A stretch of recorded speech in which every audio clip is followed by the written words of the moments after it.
गोलिस्टिक्स के English PYQ series में आप लोगों का फिर से स्वागत है। 1 जुलाई शिफ्ट 4 पहला select the option with the correct use of present tense. She spends all her money on makeup in order to look beautiful. तो देखो इसमें सिंपल प्रेजेंट टेंस एकदम करेक्टली यूज किया गया है, इसमें किसी भी तरह का गलती नहीं है। सेकंड देख लो, शी हैज स्पेंट, तो जब हैज लग गया तो V3 यूज करना चाहिए था, शी हैज स्पेंट करना चाहिए ना कि शी हैज स्पेंट, इसलिए ये गलत हो गया। शी स्पेंडेड, स्पेंडेड कोई वर्ड ही नहीं होता है, स्पेंड का V3 स्पेंट होता है, तो ये भी गलत हो गया। और हेड के साथ V3 लगता है, और दूसरा बात यहाँ प्रेजेंट टेंस बोल रहा है तो यहाँ पे हेड आएगा नहीं, तो तुम्हारा ऑप्शन ए एकदम करेक्ट हो गया। The given sentence is divided into 4 segments. Identify the segment that contains a grammatical error. When it comes to football, my brother is an addict. तो यहाँ पर देख रहे हो सिंगुलर है, जब इट सिंगुलर है तो यहाँ पर V5 आना चाहिए ना कि V1, तो when it comes हो जाएगा ना कि when it come, यानी कि जब फुटबॉल की बात करें तो मेरे भाई को लत है। Select the option with the correct use of articles. I was rude to him when I was in an fit of rage. तो देखो a fit of rage जो है, in a fit of rage, ये एक idiomatic expression है जिसका मतलब ही होता है गुस्से में, इसलिए यहाँ पर in a fit of rage होना चाहिए। और वैसे भी fit F साउंड कर रहा है तो उसके साथ वॉवेल हम नहीं यूज करेंगे, इसलिए हम यहाँ पर A यूज करेंगे। I was rude to him when I was in a fit of rage. The following sentence has been divided into 4 segments. Identify the segment that contains an error. Throw off the old shoes. Nobody will wear them now. तो यहाँ पर throw of नहीं use करना चाहिए, हालांकि यहाँ throw O double F भी नहीं यूज हम कर सकते हैं, लेकिन इसके जगह हम थ्रो आउट का यूज कर सकते हैं, क्योंकि जो पुराने जूते होते हैं उन्हें फेंकने की बात की जा रही है।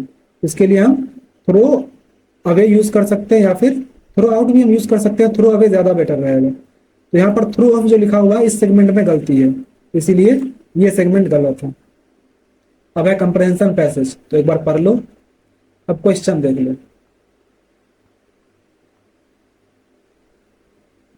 चलो अब बनाया जाए। During the days of slavery there lived blank very hard working slave. क्या आ सकता है, द, टू, एन या ए, तो यहाँ पर ए आ जाएगा। जब यहाँ पर देयर यूज किया गया है, इसके अलावा ये सिंगुलर है, हार्ड वर्किंग स्लेव है, यहाँ पे ए आ जाएगा कि there lived a very hard working slave. One day blank freedom he ran away from his master's house, तो फ्रीडम के लिए वो अपने मालिक के घर से भाग गया। तो यहाँ क्या हो सकता है ब्लैंक में, गेन्ड, गेन, गेन्स या टू गेन, तो टू गेन हो जाएगा कि फ्रीडम प्राप्त करने के लिए। To gain freedom he ran away from his master's house. As he passed a forest he saw a lion blank with pain for a huge thorn had pierced its paw. क्या हो जाएगा, he saw a lion blank with pain. Roars, roared, roar या roaring, तो देखो उसने देखा, उसने देखा, तो उसके बाद लाइन के साथ जो हम वर्ब यूज करेंगे उसके जगह हम जीरंड यूज करेंगे, तो लाइन के बाद रोडिंग आ जाएगा कि ही saw a line roading in pen, यानी वो दर्द से करा रहा था। वैसे रोड कर रहा था, रोड मतलब धारणा होता है, लेकिन यहाँ दर्द से आदमी कराएगा ही, चाहे शेर हो या आदमी। For a huge thorn had pierced its paw, the slave felt sorry for the lion and took out the thorn gently. The grateful lion licked the slave's hand, but just then both of blank were captured by soldiers. तो दोनों क्या किए गए, soldiers के द्वारा capture कर लिए गए। तो दोनों किस चीज की बात की जा रही है, एक तो आदमी और एक शेर, क्या हो जाएगा, हर, हिम, देम या अस, तो देम हो जाएगा कि both of them were captured by the soldiers. The king ordered let the runaway slave blank thrown in front of a hungry lion. तो उसने क्या किया, let the runaway slave blank thrown, यहाँ देख रहे हो ये पैसिव वॉइस में लिखा गया है, इसलिए यहाँ पे लेट, उसके बाद फिर जो ऑब्जेक्ट है वो, फिर वर्ब, उसके बाद बी आना चाहिए था यहाँ पर। Let the runaway slave be thrown in front of a hungry lion, तो बी आ जाएगा। बी ऑप्शन में है, इज, बीन, बी या बीइंग, तो बी आ जाएगा। Let the runaway slave be thrown in front of a hungry lion but the when the, चलो ये तो पांचों कंप्लीट हो गया, बाकी तुम अपना पढ़ के समझ लेना। There is a spelling error in the given sentence. Select the option that contains the incorrectly spelled word. The precious bookshelf was carefully decorated with religious books. इसमें देखो गलती कहाँ आ रही है, religious, religious की स्पेलिंग होती है RELIGIOUS, ये जो UOS है उसके जगह OUS होना चाहिए था, इसलिए ये गलत है।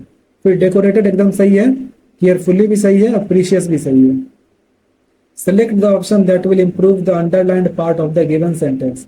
This will could enhance to be a historic turning point in the fortunes of the team, यानी ये जो जीत है हमारी वो हमारे टीम के भाग्य में एक हिस्टोरिक टर्निंग पॉइंट क्या हो सकती है, तो कुड लिखा हुआ है यानी कि हो सकती है। इनहेंस का मतलब होता है बेहतर करना या बढ़ाना, तो बढ़ाना यहाँ पर ठीक इस कॉन्टेक्स्ट में बैठ नहीं रहा, इसके जगह हम प्रूव यूज कर सकते हैं कि ये जो जीत है वो हमारी टीम के भाग्य में एक ऐतिहासिक टर्निंग पॉइंट साबित हो सकती है। साबित के लिए हम प्रूव यूज करेंगे, this win could prove to be है। इसके अलावा डिमोन्स्ट्रेट मतलब होता है प्रदर्शन करना, कंफर्म का मतलब पुष्टि करना, और अकम्प्लिश का मतलब पूरा करना या प्राप्त करना। Select the appropriate antonym of the underlined word in the given sentence. The organization's furtive action must be taken into notice and dealt with accordingly। ये जो furtive लिखा हुआ है इसका मतलब होता है ऐसा जो कि सीक्रेटली किया गया हो, यानी चुपके से किया गया हो, गुप्त रूप से। तो इसका एंटोनिम हो जाएगा ट्रूथफुल। हालांकि ये एग्जैक्ट एंटोनिम नहीं है, लेकिन बाकी तीनों से तो ज्यादा ही अप्रोप्रिएट है। ट्रूथफुल का मतलब होता है ईमानदारी से, तो इसका मतलब चुपके से किया गया और इसका मतलब ईमानदारी से। इसके अलावा फॉक्सी का मतलब है चालाकी से, फ्यूचरिस्टिक का मतलब भविष्यवादी, और शेडी का मतलब अविश्वसनीय। Select the option that will improve the underlined part of the given sentence. Mothers have great animosity for their children. तो यहाँ पर अंडरलाइंड पार्ट को इंप्रूव करना है, तो माओ के पास बच्चों के लिए क्या होता है, तो बहुत ज्यादा शत्रुता होती है, तो शत्रुता नहीं होती है। इसके जगह पर क्या आ सकता है, अफेक्शन आ सकता है। अफेक्शन यानी कि प्यार, स्नेह। इसके अलावा अफेक्टेशन का मतलब होता है दिखावा, अबेसमेंट का मतलब होता है अपमान, और एब्सर्डिटी का मतलब होता है बेतुकापन। Select the most appropriate synonym of the given word. Fashion, तो फैशन का मतलब होता है कसना।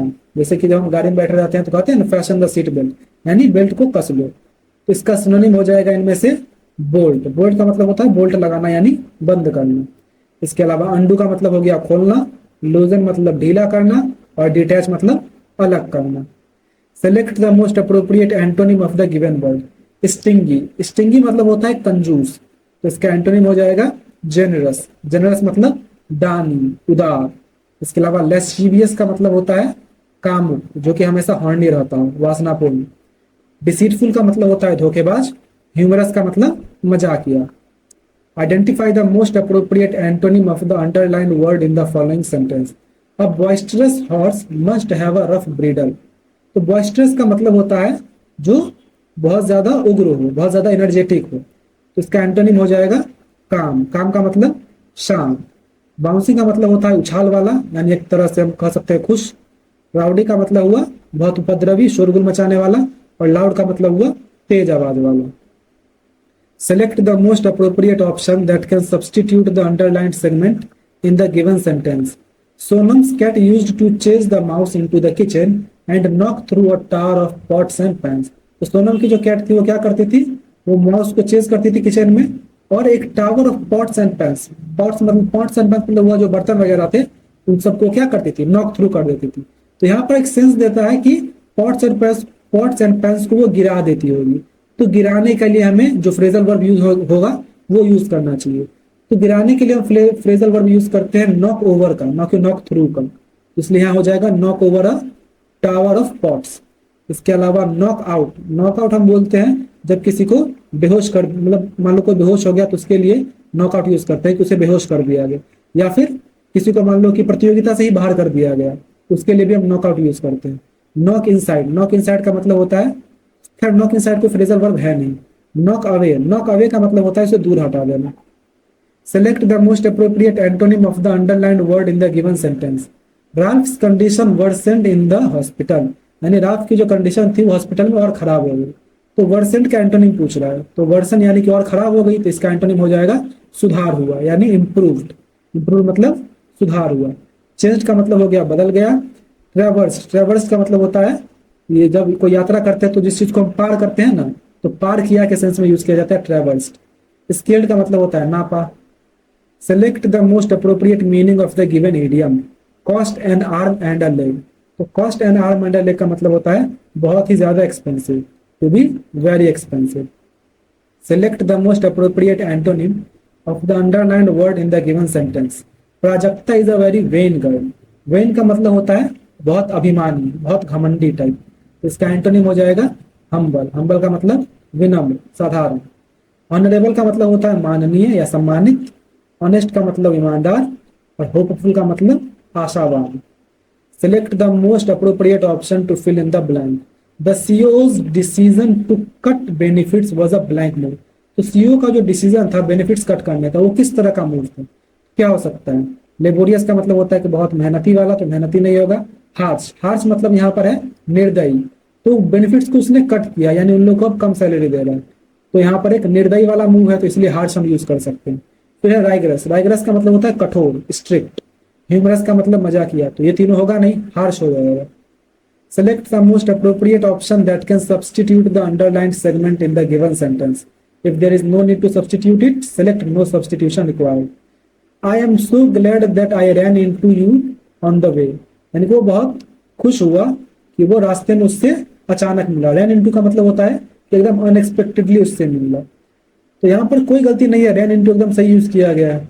इसके अलावा रैन ओवर मतलब होता है कुचल देना, रैन अवे मतलब भाग देना, रैन आउट ऑफ, तो ये जब कोई चीज खत्म हो जाती है ना, जैसे मान लो किसी को बोलना है कि तुम्हारे पास अब टाइम नहीं है, तो बोलते हैं ना you are running out of time, तो इस तरह से रैन आउट ऑफ का यूज किया जाता है। Identify the incorrectly spelled word in the following sentence and select its correct spelling from the given options.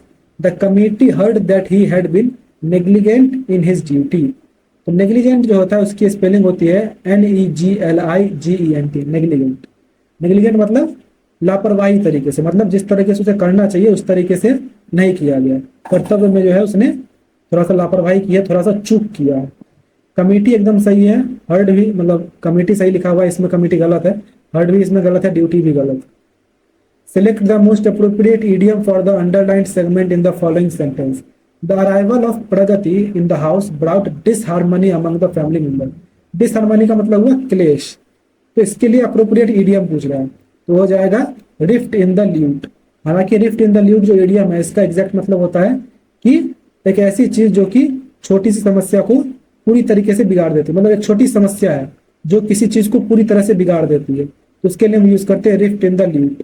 तो जैसे उसका आना हुआ, वो जैसी फैमिली में आई, उससे क्या हुआ, फैमिली मेंबर्स के बीच क्लेश होने लगा, इसलिए हम रिफ्ट इन द ल्यूट का यूज कर सकते हैं। फिर है हेयर ब्रेड। हेयर ब्रेड मतलब होता है बहुत ही कम अंतर, यानी very narrow margin. Tenterhooks, tenterhooks का मतलब बेचैनी से। A cry in the wilderness, यानी एक अनसुनी सलाह या एक अनसुनी warning. Select the most appropriate synonym of the given word. Titanic, titanic मतलब होता है बहुत बड़ा, विशाल, इसका सिनोनिम हो जाएगा ह्यूज। ह्यूज का मतलब भी होता है विशाल। तो इस तरह से ये कंप्लीट हुआ। जो भी आपका स्कोर था उसे कमेंट करें। मिलते हैं अगले वीडियो में।